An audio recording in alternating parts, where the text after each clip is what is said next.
Welcome to my channel. ఈరోజు నేను ఈ 2 చిట్కాలు చూపించబోతున్నాను.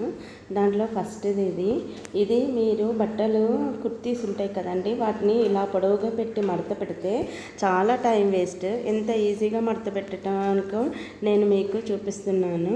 ఇప్పుడు దీన్ని మధ్యలోకి ఫోల్డ్ చేసి ఇటు కొంచెం కొంచెం ఫోల్డ్ చేసి హ్యాండ్స్ని ఇలా మడిచేస్తే మనము ఒక్క 5 నిమిషాల్లో ఎన్ని కుర్తీలైనా మడత పెట్టచ్చు.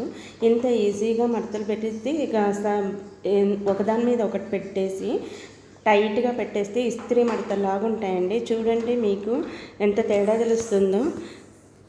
నీట్గా ఉంది. ఇప్పుడు చూడండి, ఇది నేను మీకు మడత పెట్టి చూపిద్దామని తీసింది. చూడండి, ఇస్త్రీ మడతలాగానే ఉన్నాయి. మళ్ళీ మడత పెడుతున్నాను. ఈ నిమిషంలో మీరు ఎన్ని కుర్తీలైనా మడత పెట్టచ్చండి. మళ్ళీ వాటిని ఎంత నీట్గానో ఆర్గనైజ్ చేసుకున్నట్టు ఉంటుంది. చూడండి ఎంత బాగున్నాయో. వీటిని మళ్ళీ ఒకదాని మీద ఒకటి పెట్టామనుకోండి, ఇస్త్రీ మడతల్లాగానే ఉంటాయి. చూడండి, ఎన్ని కుర్తీలైనా నిమిషంలో మడత పెట్టాము, ఒక్కటి కూడా పడిపోవట్లేదు. ఈజీగా దాని మీద ఆ ఫోల్డింగ్ వల్ల అలానే ఉన్నాయి. ఇది నెక్స్ట్ టిప్ అండి. ఇది పౌడర్ డబ్బా. నేను పౌడర్ డబ్బా తీసుకున్నాను. ఇలా వైట్ కలర్లో ఎలాంటి డబ్బా అయినా తీసుకోవచ్చు. దాంట్లో నెయ్యి డబ్బాలు ఇలాంటివి కూడా వస్తాయండి. ట్రాన్స్పరెంట్ కంటే ఈ వైట్ డబ్బాలు బాగుంటాయని ఇలాంటివి తీసుకున్నాను. దీన్ని నేను పైన కింద కట్ చేసేసానండి. ఈ రౌండ్ ఎడ్జిల వరకు కొంచెం నీట్గా కట్ చేసి దీని మీద నేను మార్కర్తో ఒక స్పూన్ లాగా షేపు మార్క్ చేసుకున్నానండి. మేము కొన్ని పెద్ద డబ్బాల్లో, పౌడర్స్ డబ్బాల్లో ఎక్కువ ఇలాంటి స్పూన్సే వాడతానండి. ధనియాల పొడి, జీలకర్ర పొడి, గరం మసాలా ఇలాంటి వాటిలో నేను ఎక్కువ ఇలాంటి స్పూన్సే వాడతానండి. మీకు మామూలు స్పూన్ షేప్ చేసి చూపిస్తున్నాను. ఈ ఒక్క బాటిల్కి నాకు 8 స్పూన్స్ అయ్యాయండి. నేను యాక్చువల్లీ వేరే షేప్లో చేశాను. వాటి వల్ల పౌడర్ వేయటానికి ఈజీగా ఉంటుంది. మీకు ఊరికే చూపించడానికి మటుకు స్పూన్ షేప్లోనే చూపించాను, నార్మల్ షేపు.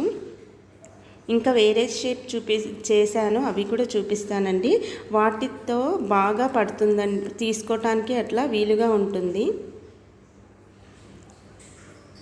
ఇది పౌడర్ డబ్బా, ఫుల్ కడిగేసిన పౌడర్ డబ్బానే అండి. ఇంకా మామూలుగా మనము హ్యాండ్ వాష్ కొత్తది ఉంటుంది కదండి, అలాంటిది ఇట్లా వైట్ కలర్లో ఉంటే నేను పాత దాంట్లో హ్యాండ్ వాష్ వేసేసి ఆ డబ్బా కూడా నేను కొన్ని స్పూన్స్ చేశాను.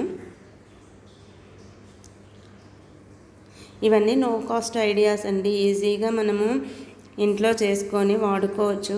ఎక్కువ అవసరం ఉన్నప్పుడు ఇలాంటివి వాడుకుంటే మనకి మనీ సేవ్ కూడా అవుతుంది. అన్నిటికీ ఇప్పుడు వేరే ఒకే స్పూన్ పెట్టి అన్నిట్లో అదే పెట్టే కంటే అన్ని డబ్బాల్లో ఇలాంటి ఒక్కొక్క స్పూన్ వేసి పెట్టేసుకోవచ్చు.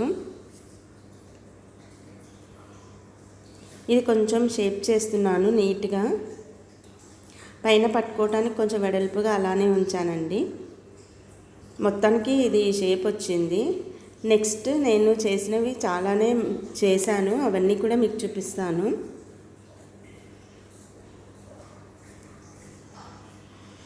అంతే అండి, ఇది స్పూన్ తయారైపోయింది. చిన్న చిన్న వాటిలోకి బాగానే ఉంటుంది. మనము డబ్బాల హైట్ని బట్టి చూసుకొని ఈ బాటిల్ మీద గీసుకొని చేసుకోవాలండి.